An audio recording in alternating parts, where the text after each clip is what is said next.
ارے نادانو تم نور و بشر میں جگڑتے رہے، کوئی مقام مصطفیٰ بشریت کے پیمانے پر تولتا رہا، کوئی مقام مصطفیٰ فقط نور کے پیمانے پر ناپتا رہا۔ مولانا اشرف علی تھانوی نشر الطیب میں نقل کرتے اس حدیث کو روایت کرتے ہوئے سیدنا علی شیر خدا سے فرمایا، آقا علیہ السلام نے فرمایا، علی میں اپنے رب کے حضور حضرت آدم کی تخلیق کے زمانے سے قبل 14,000 سال قبل، اور یاد رکھ لیں وہ 14,000 سال ہمارے سال نہیں، یوں تو قیامت کا ایک دن 50,000 سال کا ہوگا، قیامت کا ایک دن 50,000 سال کا ہوگا، یہ ہمارا دن عالم خلق کا دن ہے، اور جس دن اور سال کی بات آقا فرما رہے ہیں وہ عالم امر کے دن اور سال ہے، جس میں ایک ایک دن 50,000 سال کا ہے، ایک دن 50,000 سال کا ہو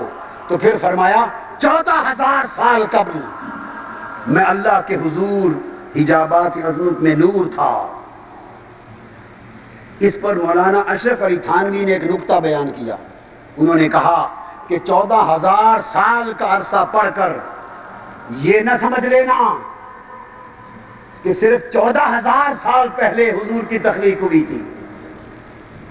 مولانا تھانوی صاحب نے کہا نہیں، یہاں 14,000 سال سے کم کی نفی ہے، زیادہ کی نفی نہیں، یعنی یہ فرمایا کہا کہ کوئی 14,000 سال سے کم عرصہ نہ سمجھے، جو روایتیں اس سے زیادہ عرصے کی ہیں وہ حق ہیں، زیادہ کی نفی نہیں، کم کی نفی ہے۔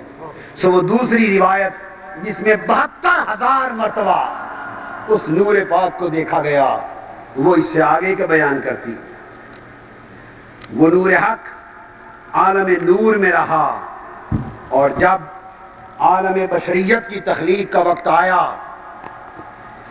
تو پھر ضرورت ہوئی، جب عالم نور کو تخلیق کیا تو آقا علیہ السلام کا ظہور مطلع نورانیت پہ کر دیا، جب عالم بشریت کا وقت آیا تو مصطفیٰ کی ذات پاک کا ظہور عالم بشریت پہ کر دیا۔ سو مطلع بشریت پر ظہور مصطفیٰ بھی حق ہے، اور مطلع نورانیت پر بھی ظہور مصطفیٰ حق ہے۔ ارے نادانو تم نور و بشر میں جگڑتے رہے، ارے جنگ والو تم نور اور بشر میں جگڑتے رہے، کوئی مقام مصطفیٰ بشریت کے پیمانے پر تولتا رہا، کوئی مقام مصطفیٰ فقط نور کے پیمانے پر ناپتا رہا، اور تمہیں خبر نہ رہی کہ مقام مصطفیٰ کا نہ بشریت میں مقید ہے نہ نورانیت میں مقید ہے، بشریت بھی مصطفیٰ کی حق ہے اور نورانیت بھی مصطفیٰ کی حق ہے، مگر مقام نہ بشریت میں ہے فقط نہ نورانیت میں ہے فقط، بشریت شان مصطفیٰ کا ایک ظہور ہے، نورانیت بھی شان مصطفیٰ کا ایک ظہور ہے۔ مقام مصطفیٰ کو جاننا ہو، آؤ شب معراج میرے ساتھ چلو، اپنے تخیل کو لے کے چلو، اپنے تصور کو لے کے چلو۔ شب معراج جب بیت المقدس میں سارے انبیاء صفے بنا کر مقتدی ہو گئے اور بشریت مصطفیٰ نبیوں کی امام بن گئی، اور بیت المقدس میں امامت کروا کر سب انبیاء عالم بشریت کے امام، عالم بشریت کے مقتدا، عالم بشریت کے پیشوا، اور نبوت عالم بشریت کی انتہا، وہ سب مقتدایان بشریت انبیاء نیچے کھڑے تکتے رہ گئے، اور مصطفیٰ کی بشریت اس دنیا بشریت کو چھوڑ کر اوپر نکل گئی۔ بشریت کی حد اس دن ختم ہو گئی جب دنیا بشریت نیچے رہ گئی اور وجود مصطفیٰ عالم ملکوت میں چلے گئے۔ ارے بشریت کے پیمانے پر تولنے والوں، اس رات کو دیکھو جہاں بشریت کھڑی تکتی رہ گئی اور وجود مصطفیٰ بہوے پرواز ہو گیا۔ اور پھر مقام مصطفیٰ کو فقط نور میں بند کرنے والوں اور فقط نورانیت میں بند کرنے والوں، آؤ تمہیں بھی راز بتا دوں، مقام مصطفیٰ بشریت سے بھی ورا ہے اور نورانیت سے بھی ورا ہے۔ جب عالم ملکوت میں پہنچے تو عالم نور کے مقتدا فرشتے سدرۃ المنتہا پر تھے اور سارے عالم نور کے امام جبرائیل امین فوق عرش تھے۔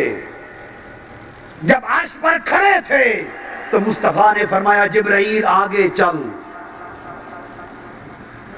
مکہ سے لے کر آیا ہے، توڑ چل، موڑ پر چھوڑ نہ جا، موڑ پر چھوڑ نہ جا، توڑ چل۔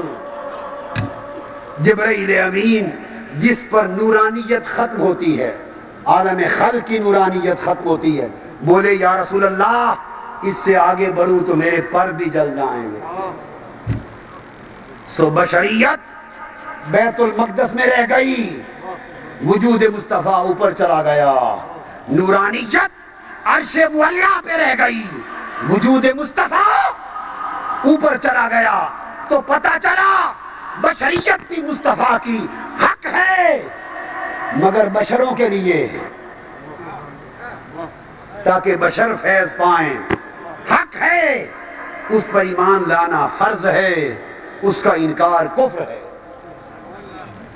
بشریت مقدسہ حق ہے تاکہ عالم بشریت فیض پائے، نورانیت مصطفیٰ کی حق ہے تاکہ دنیا نور و روح بھی فیض پائے، مگر مقام مصطفیٰ نہ بشریت میں بند ہے نہ نورانیت میں بند ہے۔ بشریت زمین تک ہے، نورانیت بشریت فرش تک ہے، نورانیت عرش تک ہے۔ بولو جب مصطفیٰ فرش و عرش دونوں پیچھے چھوڑ کے اوپر چلا گیا، وہ مقام کیا تھا؟ وہ مقام مصطفیٰ ہے۔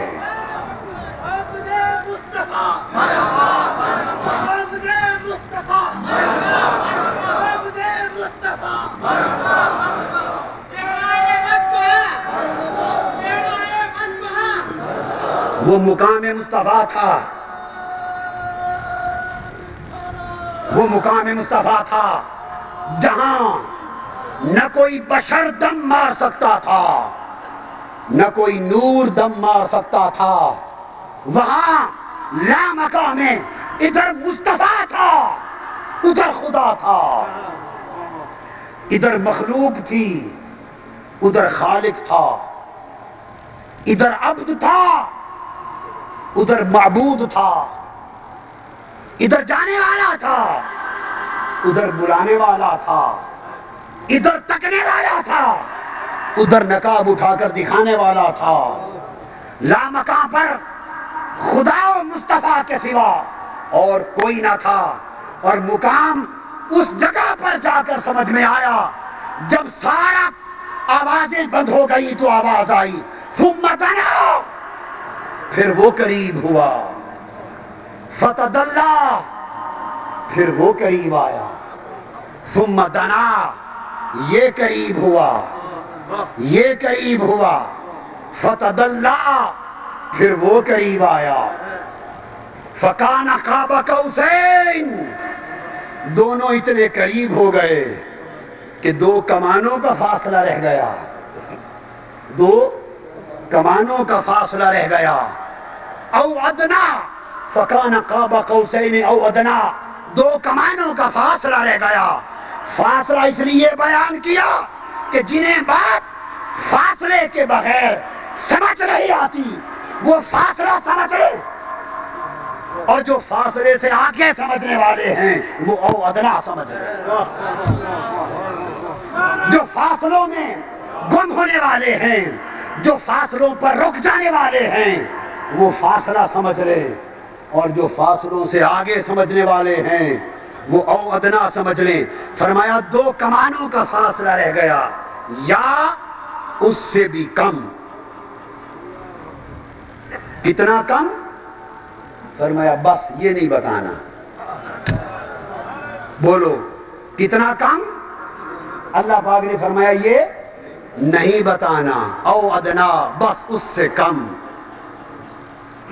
اس سے سارے فاصلے مٹا دیے. رب کائنات نے سارے فاصلے مٹا دیے.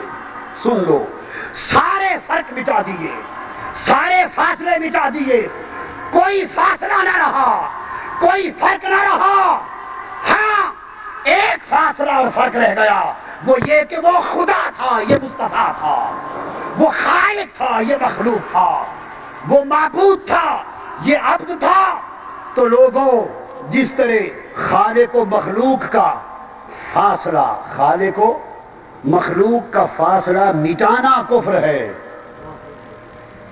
جس طرح خالق و مخلوق کا فرق، بولیے، خالق اور مخلوق کا فرق مٹانا کفر ہے.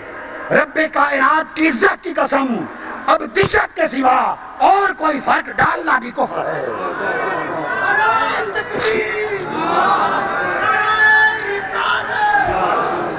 جس طرح خالق و مخلوق کا سمجھ لو، جنگ والو سمجھ لو، مدت بھی آپ کی سمجھ چلی گئی، مار دی گئی، مت مار دی گئی. آج مت زندہ کر لو. جس طرح خالق و مخلوق کا فرق مٹانا کفر ہے، خدا مصطفیٰ نہیں. جو خدا کو مصطفیٰ سمجھے کافر ہے. مصطفیٰ خدا نہیں، جو مصطفیٰ کو خدا سمجھے کافر ہے. جیسے خدا مصطفیٰ نہیں، مصطفیٰ خدا نہیں، مگر خدا کی قسم خدا مصطفیٰ سے جدا نہیں، مصطفیٰ خدا سے جدا نہیں.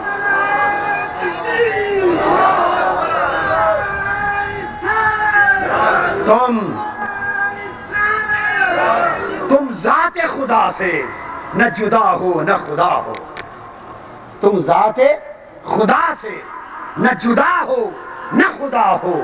اللہ ہی کو معلوم ہے کیا جانیے کیا.